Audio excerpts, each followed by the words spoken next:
In today's video, I'm excited to share 7 smart 401k moves that can help you retire early and build wealth faster than ever. But before we dive in, I want to warn you about 2 things.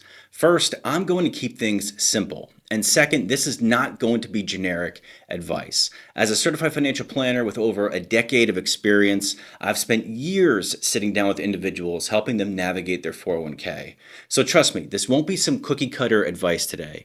I'm going to be giving you 7 actionable tips you can start implementing right away because managing a 401k can be complicated, and I genuinely want to help you make the most of it. All right, with that said, let's jump into the first tip. Enroll and start investing ASAP. I know you've heard this one before. We all have. But here's the reality. Even though we know we should start investing early, participation rates among private sector employees have dropped below 50% in the last 2 years, according to the Bureau of Labor Statistics. Now, why is this? Misunderstanding eligibility, confusion around saving for retirement, and financial stress like debt and expenses all play a role. Why is this important? If you're already enrolled in a 401k, take a moment to double check that you're contributing money and that it's actually being invested. Many people assume that contributing automatically means their money is invested, but that's not always the case. If you're not enrolled yet, reach out to your employer to find out if you're eligible. Sometimes there's a waiting period of a year or 2 before you can actually join the plan. Even if cash flow is tight, try to contribute something. $50 or $100 a month might not seem much, but over time, those consistent investments can really add up. Trust me, starting now is always better than waiting. Moving on to tip number 2, consider the Roth 401k versus traditional 401k. Most employers offer both of these options, but let's break down the differences. Let's say John makes $100,000 a year and contributes $20,000 to his traditional 401k. That contribution reduces his taxable income to $80,000 for the year, allowing him to get a tax break today. The money grows tax deferred, but when John retires and starts withdrawing the money, he'll pay taxes at whatever rate applies to him at that point in time. Now, if John contributes the same $20,000 to a Roth 401k, his taxable income remains $100,000 since contributions are made after tax. Now, what's the upside with this? That $20,000 grows tax-free, and when John withdraws it in retirement, it's also tax-free, as long as he's at least 59 and a half years old and the account has been open for at least 5 years. Now, many financial influencers miss this part. You can't just stash money away in a Roth and expect tax-free withdrawals without meeting these conditions, so it's really important. The key is knowing your current and future tax brackets. If you expect to be in a lower tax bracket during retirement, a traditional 401k might work best. But if you anticipate higher taxes down the line, a Roth 401k can act as tax diversification, and personally, I see it as a hedge against rising taxes. Tip number 3. Fund at least up to the company match. This is literally free money. Your employer's match can significantly boost your retirement savings. For example, if you contribute $100 and your company matches 50%, that's an immediate 50% return on your investment. Some employers are even more generous and will match up to 100%. Now, typically companies will match up to 6% of your salary because they do have limitations on how generous they can be. But if you earn $100,000, that's $6,000 of free money your company could be adding to your 401k each year. Now, beyond that, the match stops, but you can still contribute more if your cash flow allows it, and you can put up to $23,000 in 2024. A good guideline to shoot for is to always put away 10 to 15% of your income to maximize your future savings. Next, we have tip number 4, set up automatic contribution increases. This strategy is one of the easiest ways to grow your retirement savings, especially as your income grows over time. Here's how it works. As your salary increases, your contribution percentage automatically bumps up, allowing you to save more without even thinking about it.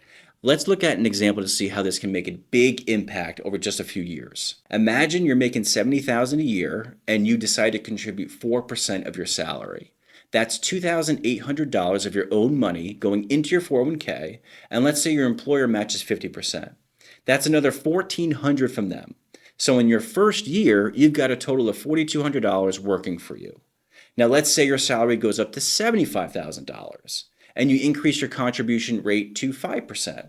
That means you're now putting in $3,750 and your employer is matching 50%, adding another $1,875. Altogether, you've saved $5,625 that year. Now, let's say your hard work pays off even more and your salary increases again, this time to $85,000. You bump your contribution rate to 6%, putting in $5,100. With a 50% employer match, adding another $2,550, your total contribution for the year is now $7,650. Finally, let's say you hit a big milestone and your salary jumps to $100,000. You decide to step up your contribution to 10%, putting in $10,000. With your employer adding $5,000 in matching contributions, you're now saving a whopping $15,000 for the year. This simple progression shows how automating small incremental increases can massively boost your retirement savings, all while you focus on your career. You can set up your 401k to automatically increase your contribution rate by 1% or more each year. And over time, I recommend aiming to reach between saving 10 to 15% of your income. These small changes can make a significant impact on your retirement savings without you having to remember to go in there and adjust anything. So take advantage of this feature and let your contributions grow with your paycheck and your career. On to tip number 5, don't borrow from your 401k. This is my opinion based on my experience, and I've seen this situation go south more times than I can count. Sure, you can borrow up to 50% of your vested balance or $50,000, whichever is less there, but here's the catch. The loan needs to be paid back in 5 years. Longer if you decide to buy a home, or it's treated as a taxable distribution with penalties. Things get even more complicated if you change jobs, with many companies demanding the loan immediately be paid back in full. If you pass away, any outstanding loan balance could reduce what's passed on to your beneficiaries. And finally, the biggest one, ask yourself this. If you take a loan, will you be able to afford to pay it back and continue to contribute to the plan at the same time? If not, borrowing is a terrible idea in the long run, especially if you'll wind up losing your employer's matching contribution. So in my view, the risk far outweighs the benefits. I would recommend exploring other financial options before even thinking about tapping into my retirement savings. Tip number 6 is crucial. Diversify in low-cost funds. The options available to you within a 401k can feel overwhelming. You'll have stocks, bonds, conservative funds, growth funds, value funds, and much more. But here's the thing. There's no need to overcomplicate this.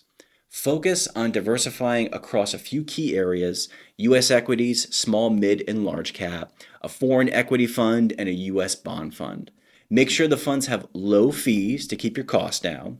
But if you're close to retirement, reduce your exposure to riskier growth funds. And if you have more time on your side, you can afford to be more aggressive. For many of us, honestly, our goal is to grow the money safely. Right? And if you're young, it doesn't mean putting everything into a value growth fund, or if you're approaching retirement, putting everything into a conservative fund is something I wouldn't do either. So we want to keep it simple, spread out your risk, and always prioritize low-cost options. Last but not least, tip number 7, consolidate old 401ks. Don't leave these behind. The average person holds about 12 jobs over their career, which means you can end up with several 401ks all over the place. So you have a few options here. Leave the account with your employer, transfer it to your new employer, roll it into an IRA, or cash it out, which I strongly don't recommend due to the taxes and early withdrawal penalties. Do whatever is most convenient for you, but there's a clear advantage to option number 2 and 3 if you've switched jobs multiple times.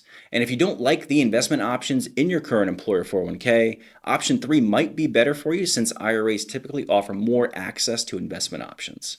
Consolidating your 401ks makes managing your money so much easier and helps you make sure you don't lose track of your hard-earned savings. And personally, I prefer transferring to my new employer's plan, but the best choice depends on your specific situation.